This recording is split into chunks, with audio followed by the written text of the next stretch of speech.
Hello mariners, hope you guys are doing well. In this video we will have a discussion on man overboard. What is man overboard and its recovery position, how to recover.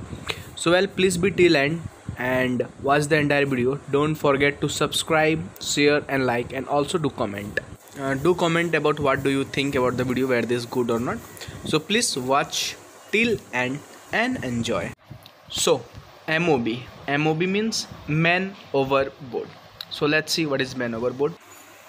So man overboard is a potential danger situation for a ship at sea. So according to a report, a high percentage of all overboard incident end in death. It is just could be due to the rough sea swell and other circumstances at sea, and due to a slow recovery rate, or maybe a people is not aware. So this is a report which indicates that there is a high chances of death. So it is very important for a ship person to act immediately and execute the correct recovery method, so that the life of a person in water is not in danger. So this is the most important things that we have to be remembered at all time while operation taking place. So some common reason of MOB, that is man overboard. So accidents such as losing footing on a deck, being swept over by waves, being pulled by the mooring ropes is the second point we have to. The third point is falling from or accommodation.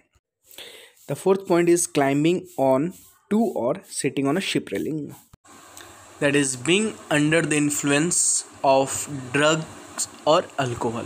So it is also the one of the very dangerous thing on board, on the casualty that result to a man overboard. Last but not the least, that is working in the low visibility or in a rough sea condition that leads to be man overboard situation. The rescue method that are used, let's see.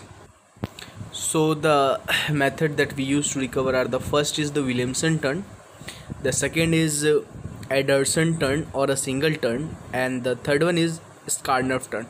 So let's discuss it point by point. First we will take a Williamson turn.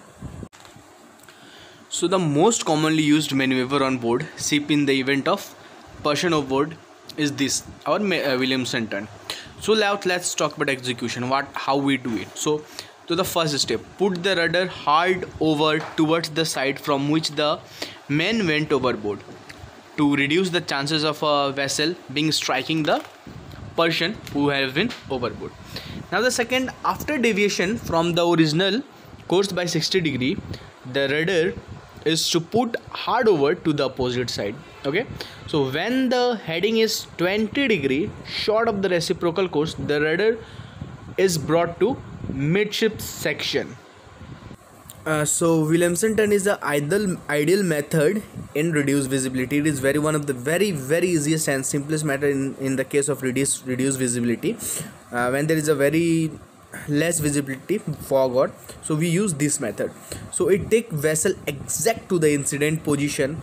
So speed, the point to be remembered while taking the Williamson turn is that speed should be maintained during the turn, as any chances in the speed may bring the ship on a reciprocal course but on a different position.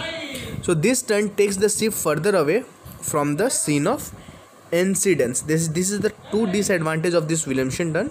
This is one of the very best, and also we can say that a simplest turn on restricted visibility and very useful. Now let's talk about our Ederson turn or a single turn. So this is the fastest recovery method. It is most appropriate turn for the ship in a clear visibility. So 2 points to be remembered here, that Ederson turn in clear visibility and Williamson turn we will use in the restricted visibility, the most common difference. Okay, now what we will do in this, so rudder is put hard over to the side of a casualty after deviation from the original course by 250, as it is visible to you on the screen. Then rudder is put to midship position. Then so the revolution need to be modified at the end of the turn and stopping maneuver is initiated. So under the favorable daylight condition, single turn is the best way to get back to a MOB in a hurry time, in a very short time. So this turn is good for a ship with a tight turning characteristics. Also, this is the best things and very fastest recovery method. The third method, that is our Skarnerf turn, as it is clear visible to you on the screen that how exactly we took this turn. So now the Skarner turn takes back the ship into her wave. Okay, it cannot be used as an immediate maneuver. So the difference between the Williamson turn, Ederson turn and the Skarner turn is getting to you guys that Skarner turn is not immediate maneuver, whereas the Williamson turn and Ederson turn are the immediate maneuver, whereas the Williamson turn in the restricted visibility and the Ederson turn in the clear visibility. Okay, now let's talk how we take the action. So the rudder is put hard over onto the side of the casualty to swing the stern away from the man. After deviation from the original course by 240 degree, rudder is put hard over to the other side. Okay, now opposite side. So when the heading is 20 degrees short of the reciprocal course midship, like there's a difference that in the Ederson turn we don't put the ship to the don't put the wheel to the opposite side, we just do midship. Okay, but in this condition we used to do the put the rudder on the opposite side. Okay, now as soon as when the heading is 20 degrees short of the reciprocal course, we used to do midship. Now once this is brought to a reciprocal course, speed should be reduced and the preparation should be take to launch rescue boat, and we can take the action to recover the person who has been overboard. Thank you guys for watching this video. Please don't forget to like, share and subscribe, and do comment on the video. And if you need any videos on any topic, feel free to comment, and also do join our Telegram group for a group discussion. Any doubt, do comment, and thanks once again for watching the video. Thank you and Jai Hind.